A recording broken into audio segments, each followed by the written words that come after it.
Selamat datang kembali di Purwakarta Auto Story. Nah, kali ini saya akan ajak teman-teman buat bernostalgia.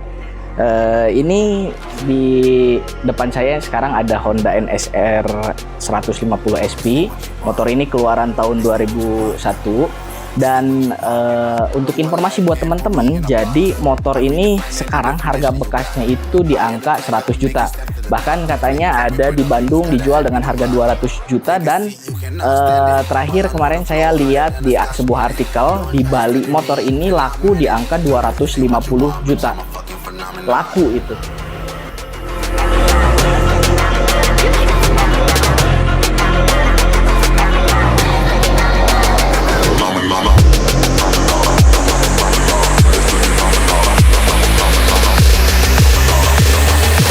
This ain't what you want, bitch, I'm a fucking phenomenon.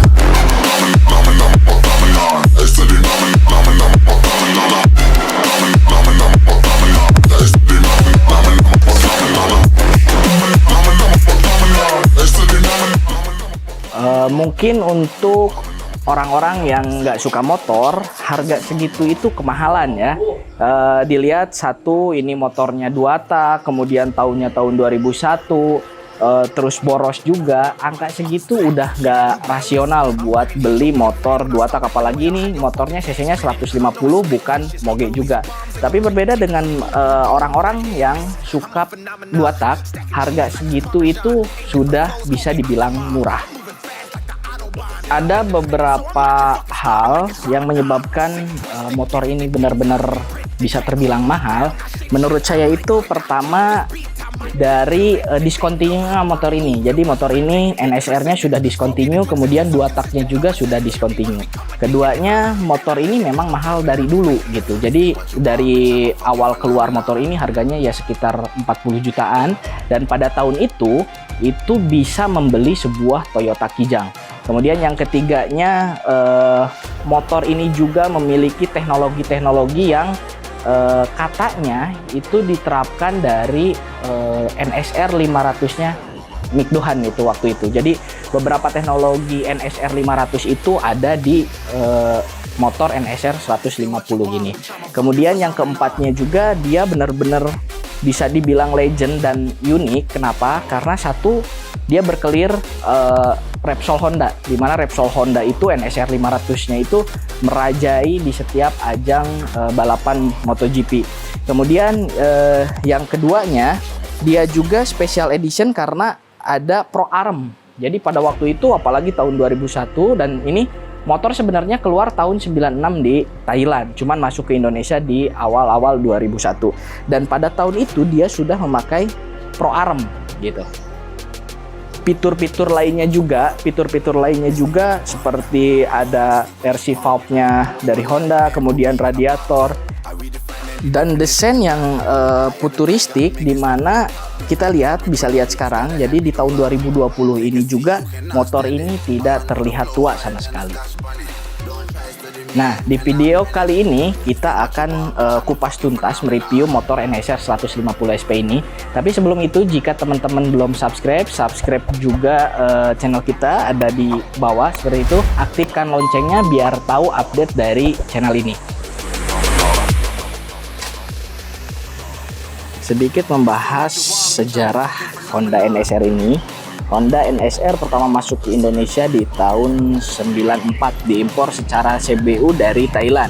Generasi pertamanya tahun 94 sampai 98 adalah Honda NSR 150R bermesin 150 cc 2 tak dengan pendingin cairan.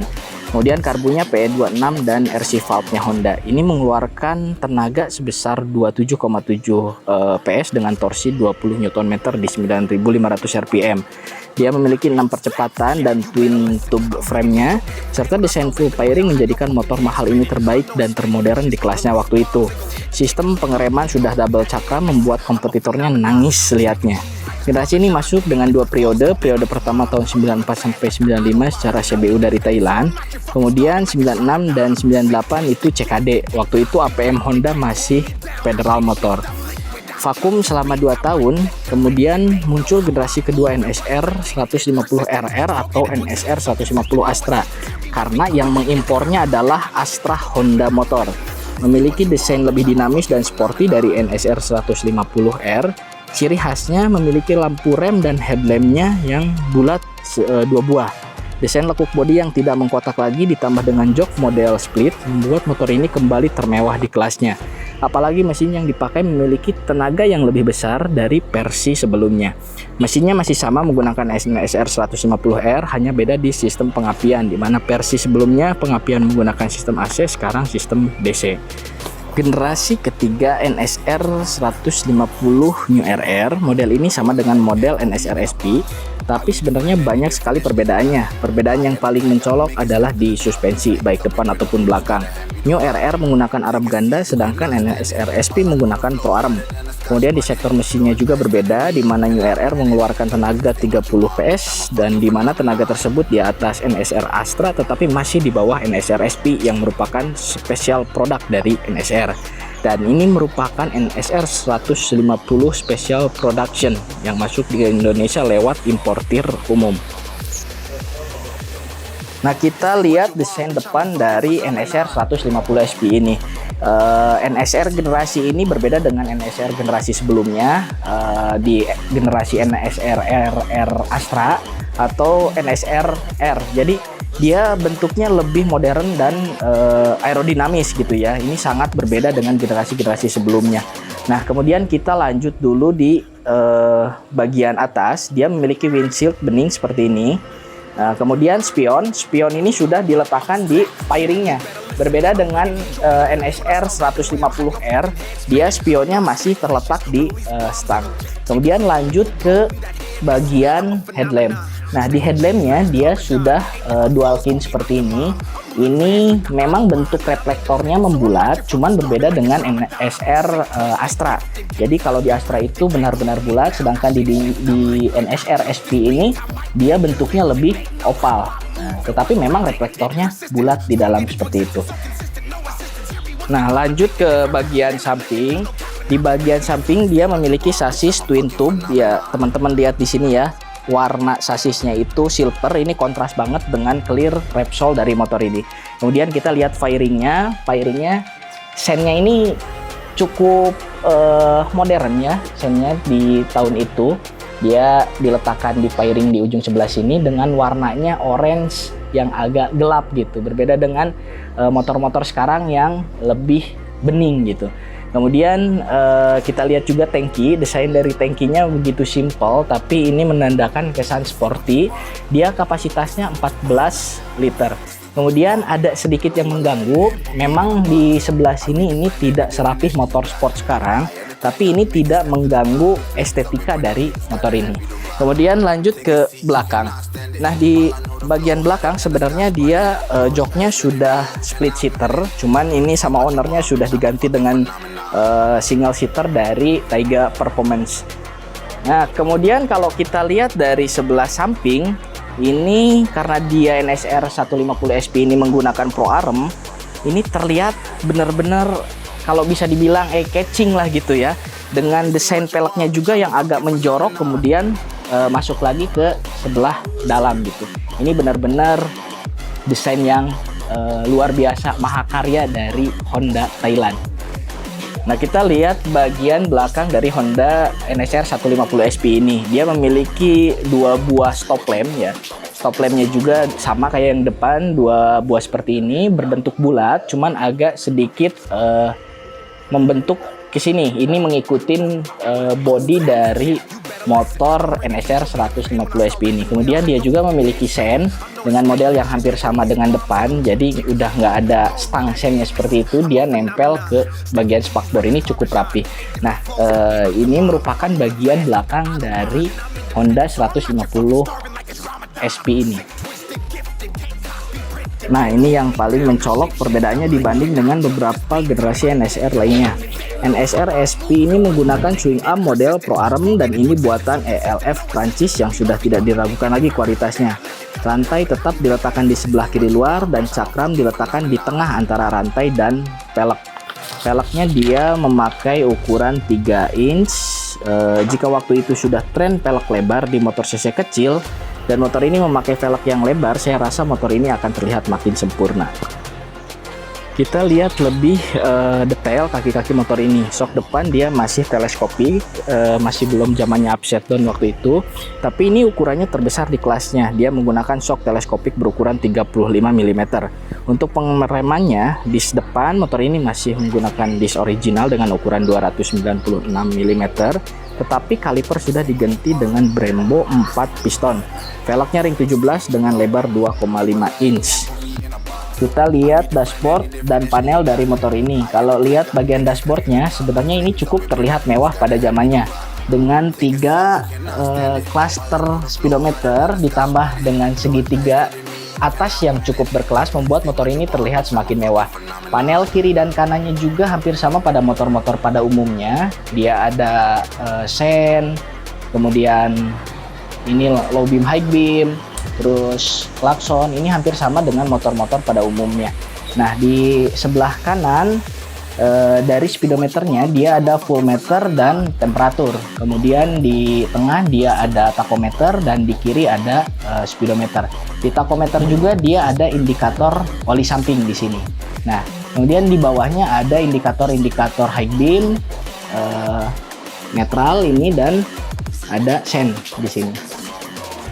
Dan uniknya, tombol cuk ada di sebelah kiri sini. Jadi dia tombol cuknya bukan diletakkan di atas, dia diletakkan di bagian tiring sebelah kiri. Nah, di bagian mesinnya pun motor ini tidak kalah istimewanya. Kita coba dengar suara dari knalpot Taiga Performance dan Arrow ini.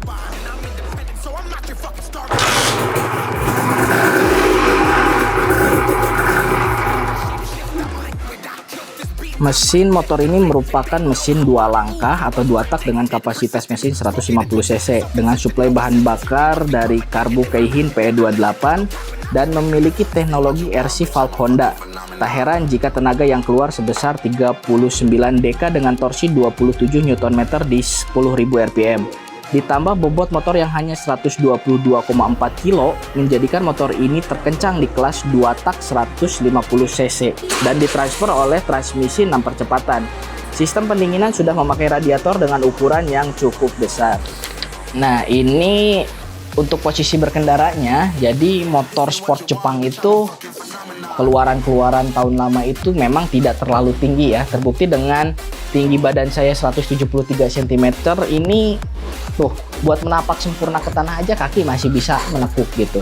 Nah, kemudian jarak dari jok ke stangnya ini agak memang sedikit lebih jauh, tapi ini benar-benar proporsional dibanding dengan motor-motor sport, apalagi motor sport 150 cc keluaran sekarang ya. Ini posisi badannya kalau dibilang membungkuk tidak terlalu membungkuk, tapi ini benar-benar posisi yang proporsional dan enak. Kemudian posisi kaki, karena footstep underbone-nya ini sudah diganti dengan Taiga Performance, justru ini lebih enak dibanding dengan footstep yang original yang agak sedikit ke depan. Ini benar-benar membuat lebih nyaman dalam berkendara. Memakai motor ini seakan seperti menjadi Andy Lau lah ya di film-film Cina tahun 90-an. Tak beda dengan dulu, motor ini seakan menjadi pusat perhatian orang-orang di jalan. Prestisius banget. Tenaganya 39 dk dengan bobot ringan menjadikan motor ini ngacir dengan mudah. Putaran atas, tengah, dan bawah terisi dengan adanya teknologi RC valve Honda. Nah, posisi berkendara pun tidak terlalu membungkuk. Koplingnya sudah diganti dengan Aqua 1 sehingga enteng buat stop and go di perkotaan dan menjadikan motor ini enak untuk diajak harian. Cuman sayang lah ya jika dipakai harian karena motor ini memang lumayan mahal untuk harga sekarang. Nah, motor ini juga sudah dimodifikasi oleh ownernya. Berikut spek modifikasi dari motor NSR 150 SP ini.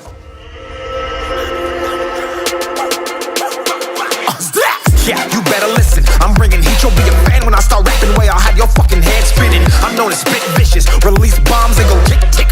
Boom, you blow me that head missing. I'm a phenomenon. Stacking cheese like it's Parmesan. 8 different flows, call me Octomom. I'm moving fast like the Autobahn. And I'm independent, so I'm not your fucking starving like it's Ramadan. Sick, twisted, gifted. Can't copy, printed. Can't hold me down. I shape shift, I'm liquid. I killed this beat, I might get convicted. They know how I move, it was predicted. Persistent, spoke it into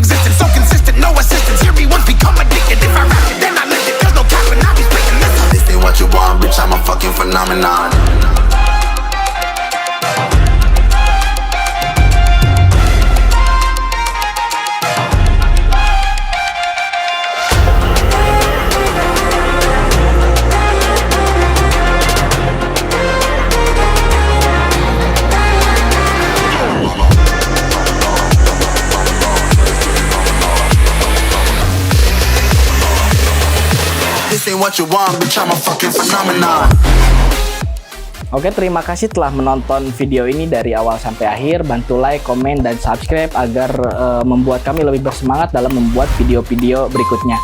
Share juga video ini jika video ini dirasa bermanfaat. Saya Hadi Hairullah, sampai jumpa minggu depan.